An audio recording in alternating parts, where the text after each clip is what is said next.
मैं भारत को भारतीयता की मान्यता के आधार पर फिर से खड़ा करना चाहता हूं, उस काम में लगा हूं। जो कुछ मैंने आपको समझाया वही बात आप अपने पड़ोसी को समझाइए, और रोज अगर किसी एक व्यक्ति को आप ये बात समझाएंगे तो एक साल में हर व्यक्ति 365 परिवारों तक ये संदेश पहुंचाएगा, और वो 365 परिवारों में कौन जाने दूसरा राजीव दीक्षित पैदा हो और इस देश के हजारों घरों तक वो मैसेज जाए।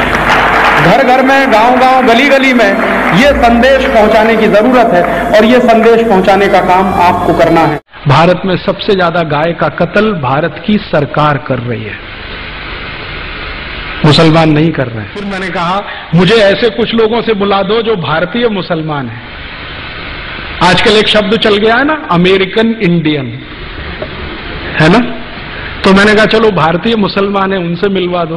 उन्होंने मुझे इतने सारे लोगों से मिलवाया है, उनके घरों में मैं गया हूं, उनकी शादी ब्याह की पद्धतियों को मैंने देखा है, नामकरण की पद्धतियों को देखा है, उनके त्योहारों की रीति रिवाजों को देखा है।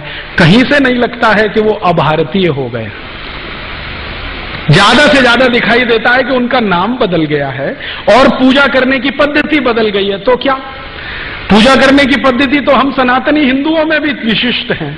कोई मंदिर को मानता है, कोई नहीं मानता, कोई दुर्गा को मानता है, कोई हनुमान जी को मानता है, कोई किसी को मानता ही नहीं है, कहता है कि देवी देवता होते नहीं है, मूर्ति कुछ। तो पूजा की पद्धति तो हम में भी बदली हुई है, उनमें भी बदली हुई है। तो क्या भारतीयता तो नहीं गई है? मैंने एक उनसे प्रश्न पूछा खान साहब से कि अच्छा ये बताइए कत्ल खानों पर आपका क्या विचार है? उन्होंने कहा वही जो महात्मा गांधी का, कत्ल खाने बंद होने चाहिए। मैंने पूछा क्यों बंद होने चाहिए? तो उन्होंने कहा कि इसलिए कि हम जिंदा रह सके। मैंने कहा आप गांधी जी को अनुकरण कर रहे हैं या ईमानदारी से कह रहे हैं? उन्होंने कहा मुझे भी समझ में आता है कि पशु जिंदा है तो हम जिंदा हैं, हमारी औकात तो इन पशुओं से है, अगर ये चले गए तो हम तो नहीं रहने वाले हैं।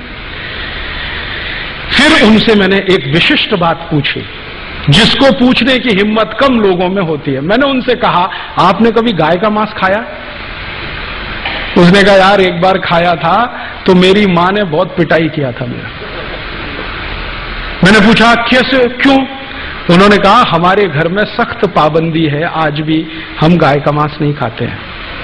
मैं पूछा अगर गलती से आ गया तो?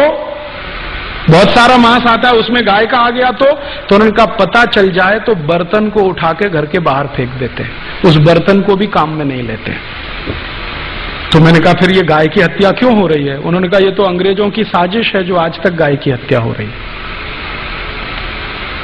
उस दिन मेरी आंखें खुल गई, और आंखें खुली तो इतनी खुली कि अब सब कुछ दिखाई दे रहा है स्पष्ट। इस घटना के पहले मैं मानता था कि भारत के बहुत सारे मुसलमान भाई हैं जो गाय का कत्ल कर रहे हैं, लेकिन इस घटना के बाद मेरी आंखें खुली और मैंने खोजना शुरू किया तो पता चला भारत में सबसे ज्यादा गाय का कत्ल भारत की सरकार कर रही है, मुसलमान नहीं कर रहे हैं। और इस देश में ऐसे कई मुस्लिम समाज हैं जिनको मैं जानता हूं जो गाय को वैसे ही पालते हैं जैसे आप पालते हैं।